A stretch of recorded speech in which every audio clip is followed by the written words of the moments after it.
Bismillahirrahmanirrahim. Assalamualaikum warahmatullahi wabarakatuh. Ketemu lagi dalam mata kuliah grafik komputer. Untuk pekan ini materi kita masih membahas tentang rendering, tapi bagian shading and shadow. Mungkin nanti pada saat prakteknya kita fokus di bagian shadingnya. Baik, sebelum kita mulai ke praktek, saya sampaikan seperti biasa teorinya untuk shading. Jadi shading ini merupakan suatu teknik gabungan antara pewarnaan dan pencahayaan terhadap poligon, titik, ataupun garis untuk menampilkan efek gelap, terang, halus, ataupun kasar terhadap bagian tertentu dari permukaan objek. Contoh seperti ini. Ini merupakan objek yang tidak diberikan shading. Sementara ini adalah objek yang tidak diberikan shading plus tidak diberikan edge line atau tidak ada garis-garisnya, garis-garis edge batas-batasnya. Adapun ini adalah objek yang diberikan shading. Jadi ada tampak gelap, kemudian tampak terang. Nah, sebetulnya ketika melakukan manual kita juga bisa melakukannya, misal pada bagian yang terlihat berbayang seperti itu kita berikan pewarnaan lebih gelap, kemudian ketika benda atau objek tersebut yang diberikan cahaya kita berikan warna yang lebih terang. Oke. Tapi di processing ada suatu fungsi tertentu yang bisa kita gunakan secara langsung untuk memberikan efek-efek tersebut. Oke, sebelumnya ini adalah jenis-jenis shading. Yang pertama ada flat shading. Flat shading ini disebut juga dengan constant shading, yaitu teknik shading yang memberikan satu jenis warna pada setiap poligon dan hanya memerlukan satu kali kalkulasi untuk pewarnaannya. Tipe flat shading diantaranya adalah Lambertian shading dan uniform shading. Oke, contohnya seperti ini. Flat shading, semuanya dianggap rata sama. Oke. Di dalam OpenGL kita bisa menggunakan GL Shade Model, GL Flat untuk menunjukkan bahwa kita mengaktifkan flat shading. Nah, karakteristik dari flat shading diantaranya adalah pemberian tone yang sama untuk setiap poligon. Kemudian penghitungan jumlah cahaya mulai dari titik tunggal pada permukaan dan penggunaan satu normal untuk seluruhnya.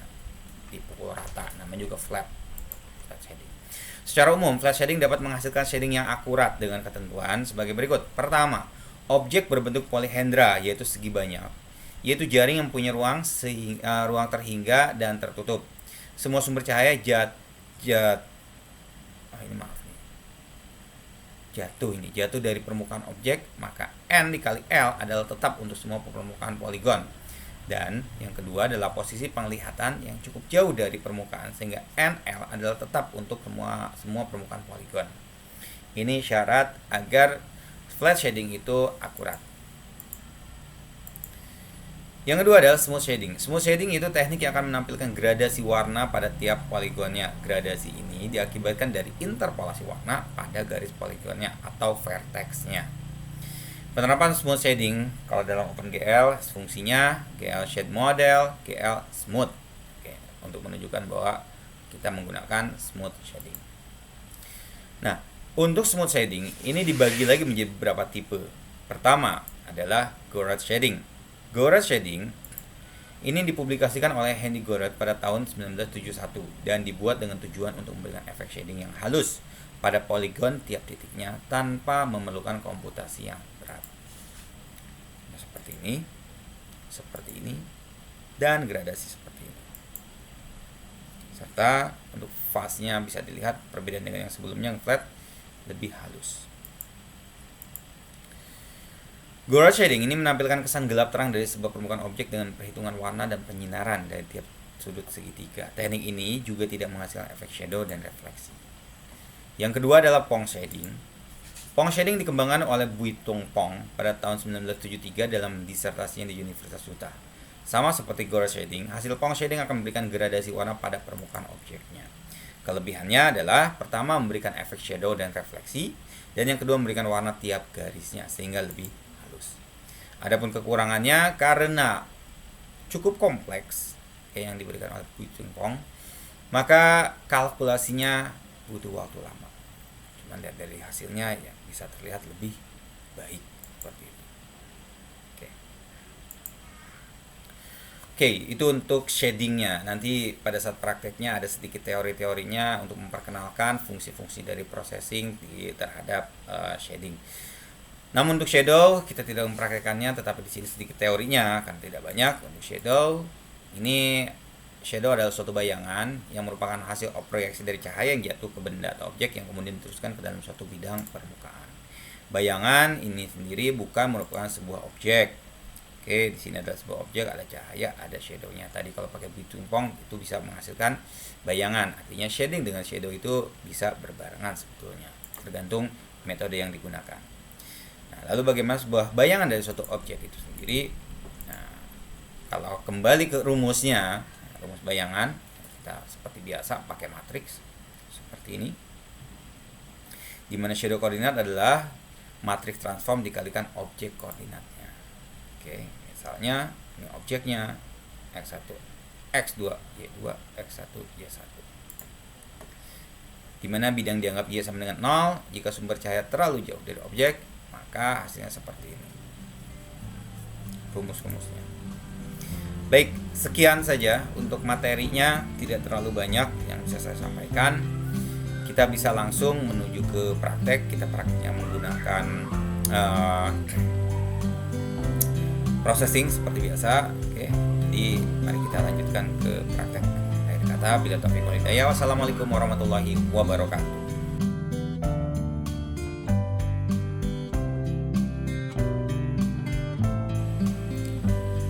Bismillahirrahmanirrahim. Kita lanjut untuk prakteknya. Jadi kita bahas tentang shading, yaitu atau shader di sini.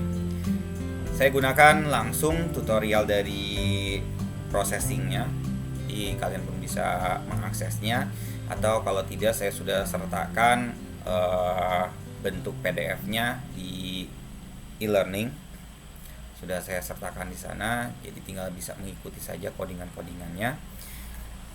Di sini pembahasannya shader oleh Andres Colubri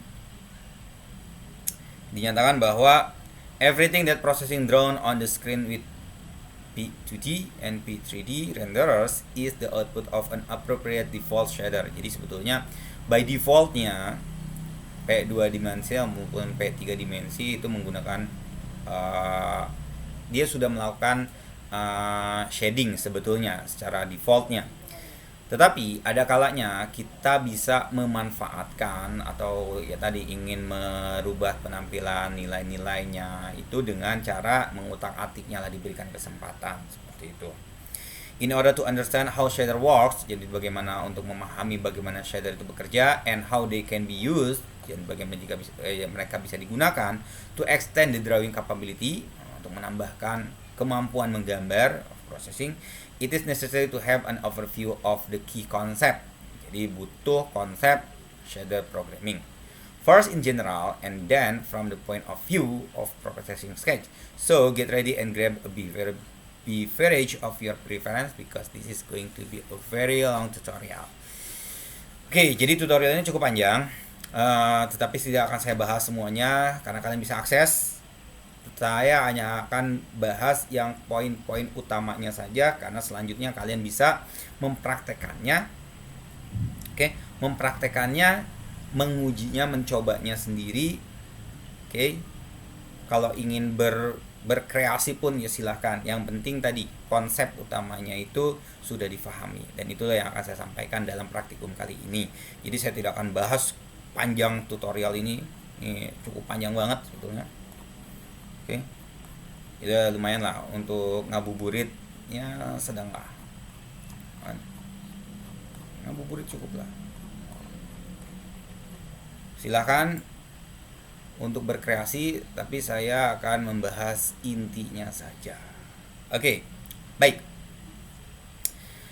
Pertama, apa yang harus dikuasai, artinya yang harus dipelajari untuk melakukan shading di dalam processing. Jadi, ensuring the question alluded by the title of this section, a shader is basically a program that runs on the graphic processing unit atau GPU of the computer and generate the visual output we see on the screen given the information that define 2D or 3D skin, vertex, color, texture, light, edge. The term shader itself, istilah shader itu sendiri, might be slightly misleading since the word shading in the context of drawing implies the process of representing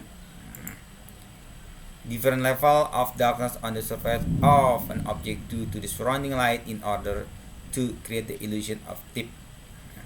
Jadi sebetulnya bisa misleading antara shading dengan shader gitu. Kalau shading yang sudah dibahas teorinya, sementara yang sudah kita bahas di awal tentang bagaimana cahaya seperti itu, surrounding light in order to create illusion of deep. Sementara kalau shader, we're mainly concerned with the synthetic calculation of this shading level given the mathematical representation of three-dimensional skin and the material properties to the object in it. An attempt to create photorealistic rendering of such skin. Nowadays, the shaders are not only used to calculate the shading or lighting level in virtual skin, but they are responsible of all the rendering stage starting with camera transformation that are applied under draw geometry and ending at evolution of the final color of each visible pixel in the screen. Baik, kesimpulannya adalah shader itu sebetulnya tingkat lanjut dari shading. Jadi shading itu sendiri ada di dalam shader. Kenapa? Karena shader itu sendiri sudah mencakup keseluruhannya, bukan hanya bicara tentang shading yang sudah dibahas ya teorinya. Makanya pada saat teori saya jelaskan shading itu kita bisa secara manual, bisa juga pakai fungsi. Yang pada intinya adalah bagaimana menunjukkan level dari kegelapan dan terang dari suatu objek. Itu kan untuk shading. Sementara kalau shader, fungsi shader ini sudah mencakup keseluruhannya. Leveling tentang pencahayaan iya, kemudian tentang ini apa ini? But they are responsible of all rendering state. Shader itu juga bertanggung jawab terhadap semua level-level atau tahapan-tahapan dalam melakukan proses rendering. Starting with camera transformation, mulai dari transformasi kamera that are applied yang diterapkan on the raw geometry, and ending at the evolution of the final color, bahkan sampai dengan pewarnaannya dari setiap pixel yang terlihat pada screen. Jadi yang seperti saya selalu katakan, menggunakan processing ini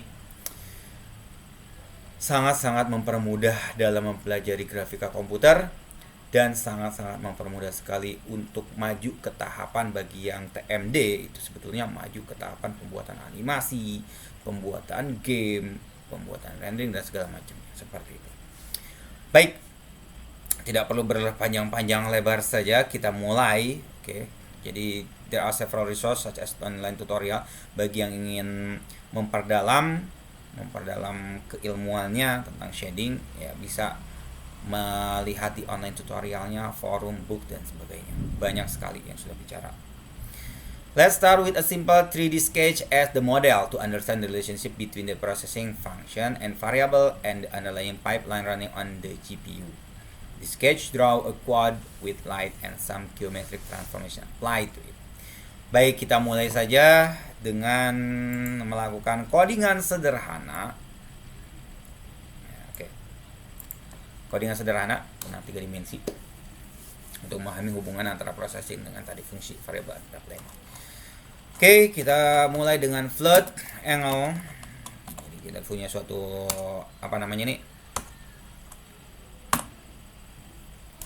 float angle berarti punya suatu saya lupa ya. Apa yang namanya? Variabel ya, variabel. Kemudian void setup. Void setupnya yang kita setup pertama kali apa aja? Pertama size seperti biasa, ini ukurannya. Kalau saya sukanya 500,500. Jangan lupa P 3 dimensinya kita aktifkan. Kemudian no stroke.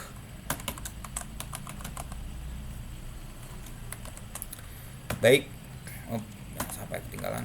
Sekarang kita void draw, memanggil fungsi draw. Oh, itu apa? Bukan draw.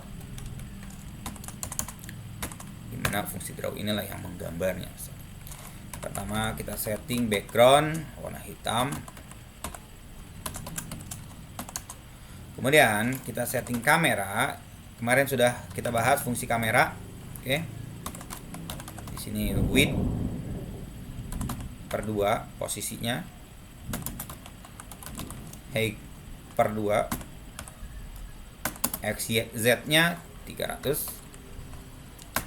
Kemudian width per 2 fokusnya. Height-nya per 2 juga. Ini benar-benar ngambil tengah-tengah. Z-nya X 0, kemudian materialnya 0.1.0. Oke. Fungsi kamera sudah, kemudian point light kemarin kita juga bahas, sudah dibahas. Point light, follow light untuk pencahayaan menggunakan teknik point. Ingat ada beberapa, ya, silahkan dilihat kembali materi minggu pekan lalu. 200 width per 2, height per 2, min 200. Ini Z-nya. Oke, kemudian kita melakukan translate seperti biasa biar tidak di posisi 00. Width per 2, height per 2. Dan kita lakukan rotasi pada sumbu Y sebesar angle. Oke. Sekarang kita mulai perintah begin shape. Sebetulnya shape belum saya jelaskan, tetapi bisa nanti kalian bisa pelajari. Shape itu ada di buku juga, di tutorial sini juga ada tentang shape. Shape itu tentang pembentukan objek-objek sebetulnya. Dan perintah-perintah ini, fungsi-fungsinya ini ada beberapa macam. Ya, kita gunakan kuas dulu. Nantilah kita bermainin dulu saja dulu. Normal 0,0,1. Kemudian kita memberikan warna fill 50,50,200. Kalau yang suka berbeda ya terserah. Itu kenapa 90? Salah, maaf. Oke. Nah, vertex ini mungkin pernah di awal kita pernah bahas tentang vertex, membuat titik-titik ya kan? Oke. Ini kita buat min 100, plus 100 vertexnya.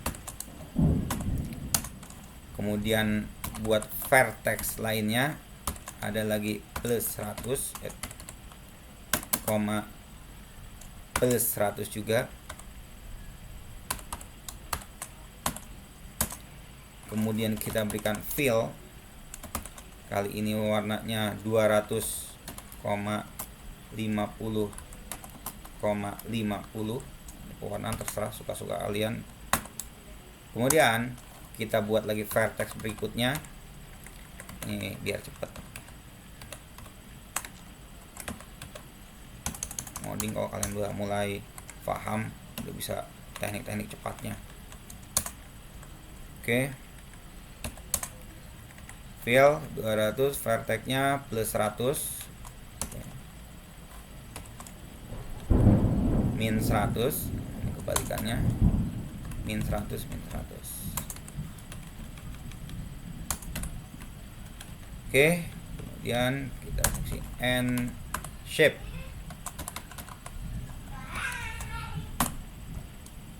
Kemudian kita berikan angle, nilai angle itu plus min sama dengan 0.01.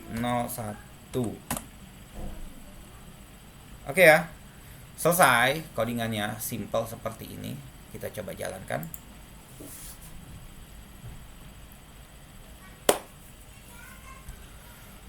Oke, bisa dilihat kita sudah membuat suatu lempengan berputar-putar dengan perintah rotasi. Translate di tengah-tengah, kita buat di tengah-tengah, berputar-putar. Pewarnaannya Kalau misalnya penasaran, saya pengen warnanya yang 250 atau kuning. 250 nya ininya 0.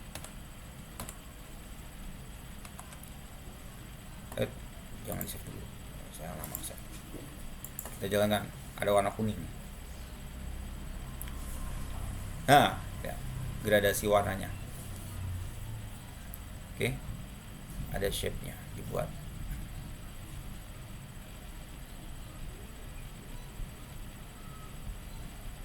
Oke, baik.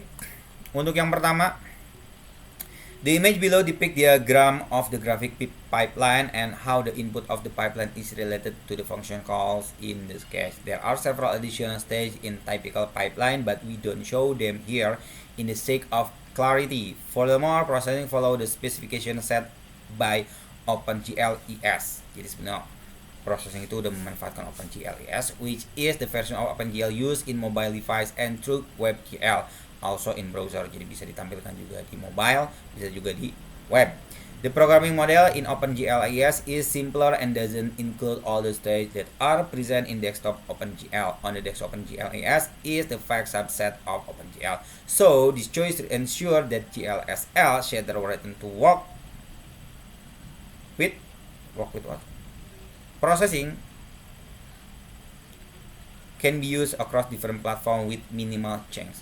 Jadi processing itu bisa diaplikasikan walaupun berbeda platform dengan minimal change-nya. As Don says, baik kerugiannya, advanced feature of OpenGL desktop are not directly accessible through the processing API. However, there are several other toolkits that can be used for more sophisticated graphic programming. Ini sebagai kelemahannya, itu advanced feature of OpenGL desktop tidak bisa diakses menggunakan processing API, tetapi bisa lah diakalin gitu. Ada other toolkit that can be used yang bisa digunakan for more sophisticated graphic program. Kalau ingin menerapkan pemrograman grafika yang lebih kompleks lagi bisa digunakan. Contohnya, nah ini penjelasannya tadi nih. Kalau kalian perlu penjelasan per bagian codingannya seperti apa, di sini jelasin. Oke. Rata shader, fungsi untuk yang mana, sampai diputernya, restorisasinya. Oke, sekarang kita akan mencoba menggunakan vertex shader yang lainnya. Oke. Dengan cara perintah pshader class. Oke. In the previous section, we show that the two programmable stage in the GPU pipeline are the vertex and fragment shader. In the version of OpenGL desktop, there are additional programmable stage, but they are not covered by the shader API in processing. Both are needed in order to specify complete working pipeline. In processing, we have to write the GLSL code for the fragment and vertex shader in separate files. Jadi karena tadi harga yang harus dibayarkan kita menggunakan GLSE yang desktop, bukan versi desktop, karena untuk mempermudah bisa lintas platform, maka ada tambahan files yang harus disertakan ketika kita ingin menggunakan pshader class. Apa itu? Suatu file GSL dan vertex di file yang terpisah. Nah inilah makanya inti yang ingin saya sampaikan dalam praktikum kita shading kali ini. Kalau untuk contoh-contohnya bisa kalian ikuti semuanya nanti, silahkan kalian praktekkan. Oke. Tapi intinya ketika kita menggunakan pshader ini, kalian harus menyertakan suatu file GLSL dan vertex file di dalam folder yang sama dalam save file processing itu sendiri. Oke. Karena nanti dia akan memanggilnya gitu lah. Dia akan memanggil file tersebut. A shader atau program is encapsulated by the pshader class. a p shader object is created with the load shader. Okay, load shader function which takes the file name of the vertex and fragment file as the argument. If only one file name is specified, then processing will assume that the file name corresponds to the fragment shader and will use a default vertex shader. Code listing 2, ya, contoh berikut ini show sketch loading and using shader that render light using discrete shading level. Kita coba contoh kedua. Contoh kedua ini udah menggunakan dua file yang terpisah. Jadi nanti kalian buat seperti ini dulu. Kemudian nanti buat file terpisah untuk vertex-nya, vertex GLSL-nya, dan untuk fragmentasi GLSL-nya. Baik, kita mulai saja. Kita delete. Sebetulnya bisa aja kalau kalian mau tinggal copy kayak gini. Cuman saya tidak menyarankan. Oke. Ini cara cepatnya seperti ini. Langsung selesai. Tetapi saya tidak menyarankan. Kenapa? Karena kalian tidak memahami per baris-barisnya ini loh, ketikan per barisnya. Oke.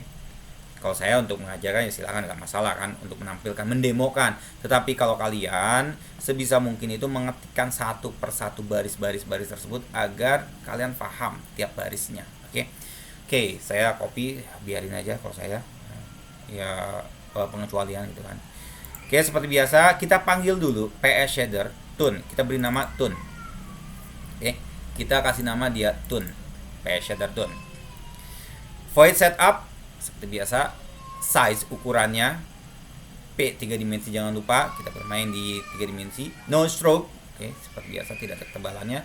File 204 ini pewarnaannya. Kalau kalian ingin berubah ya silahkan. Makanya nanti akan berbeda. Kalau misalnya kita 204 dulu, kita lihat apa adanya dulu, nanti kita akan bermain-main berbeda-beda. Kemudian di sini tune ini sama dengan load shader. Tadi fungsi load shader memanggil load shader. Apa yang dipanggil? File mana yang dipanggil? tunefrag.glsl dan tunevert.glsl. Ini file yang dibutuhkan untuk load shader. Oke. Kemudian tune di set fraction 1,0. Oke. Kemudian pada saat void draw shader tune, jadi panggil shader untuk tune ini, tune, yaitu background misalnya float, nilai float untuk dir y itu sama dengan mouse y dibagi float height minus 0,5 kali 2. Ini nilai aja sebetulnya. Directional light masih ingat dengan pencahayaan, karena tadi di awal shader di sini adalah gabungan kesemuanya. Directional light 204 min dir x dir y min 1. Kalau tidak tahu lagi apa ini Pak komponen-komponennya, kembali ke materi yang sebelumnya bicara tentang pencahayaan pekan lalu. X, Y, Z, terus apa lagi di sininya. Oke? Nilai-nilai apa lagi? Silahkan. Dan seperti biasa ditranslatekan. Ini kalau nggak salah di tengah-tengah. Apa bentuknya? Yaitu sebuah sphere. Sphere 120. Nah, sekarang gini, kalau saya tidak sertakan di file ini nih, dua file ini, kira-kira apa yang terjadi? Kita jalankan.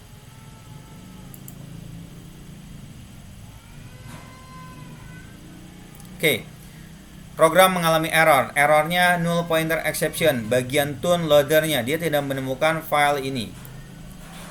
Jadi keterangannya itu, the file tunefrag.glsl is missing or inaccessible. Make sure the URL is valid or that the file name has been added to your sketch and is readable. Null pointer exception. Artinya apa? Saya belum nge-save dan saya belum membuat file ini, dua file ini. Jadi gimana?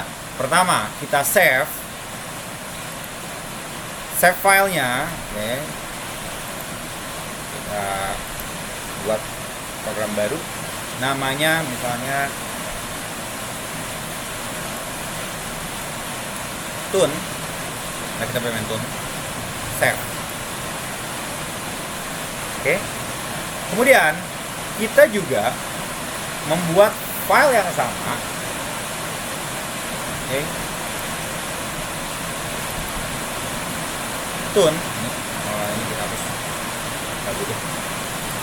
Di file tune ini kita sertakan file tunevert GLS. Gimana caranya? Silakan kalian gunakan editor apapun yang biasa kalian gunakan. Kalau saya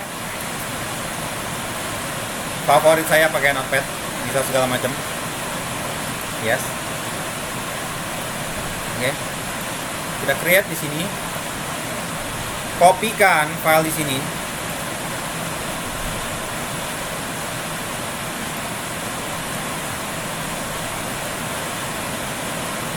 Kemudian save di tempat di mana tadi file tune berada, biar bisa diakses.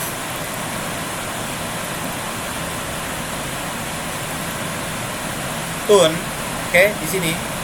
Namanya, hati-hati dengan penamaan. Namanya tentu saja sama dengan yang disebut di sini. Jadi kalau di sini panggil apa ya kasih nama di sini. Oke, ini saya ambil sini aja. Ctrl C. Save file ini. Save. Dan tidak satu saja, kita butuh dua file. Pertama vertex dan yang kedua adalah fragmentasinya. Fragmentationnya. Oke. Ctrl V. Kemudian file. Ingat, kalau kalian usahakan diketik, oke, sehingga kalian merasakan ya apa ya, ini maksudnya apa, ini maksudnya apa, ini maksudnya apa, ini maksudnya apa. Ini sebetulnya kodingan penentuannya. Bisa kalian nanti ganti-ganti di sini loh. Oke. Baik, sekarang sudah ada filenya di sana. Apakah bisa jalan? Bismillah. Oke, apa yang terjadi? Terlihat. Oke, sebuah mata. Oke, mata. Gimana kalau warnanya kita ganti? Saya nggak suka 204, saya pakainya 255. Oh.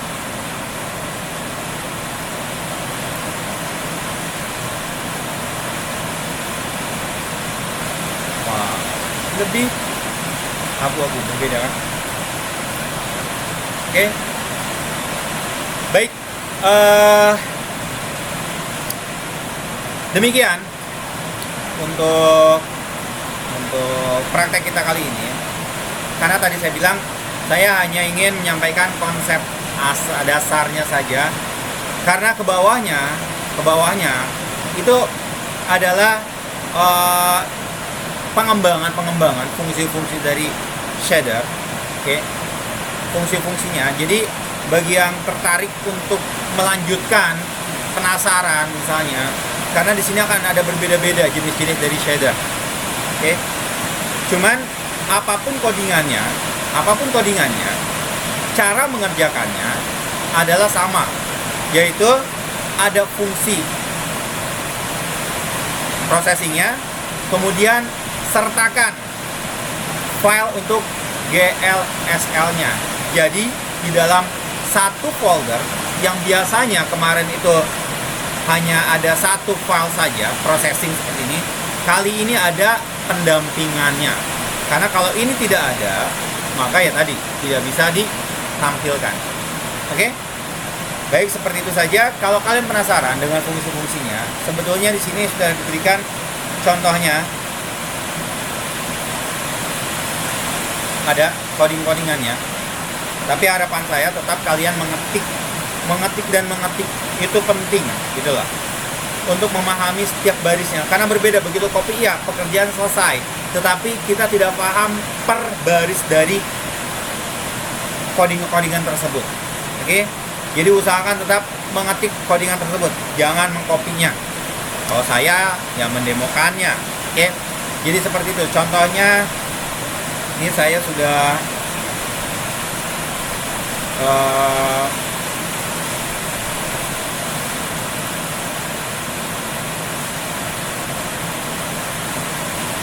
misal adalah yang ini.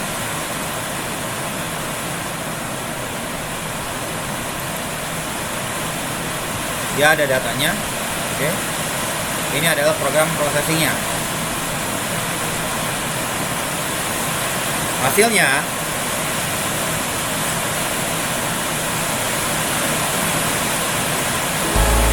seperti ini, satu can. Oke.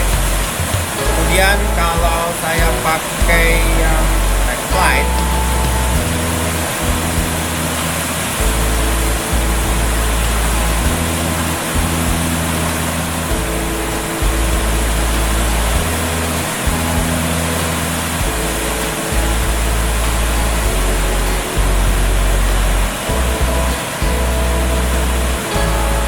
jadi seperti ini.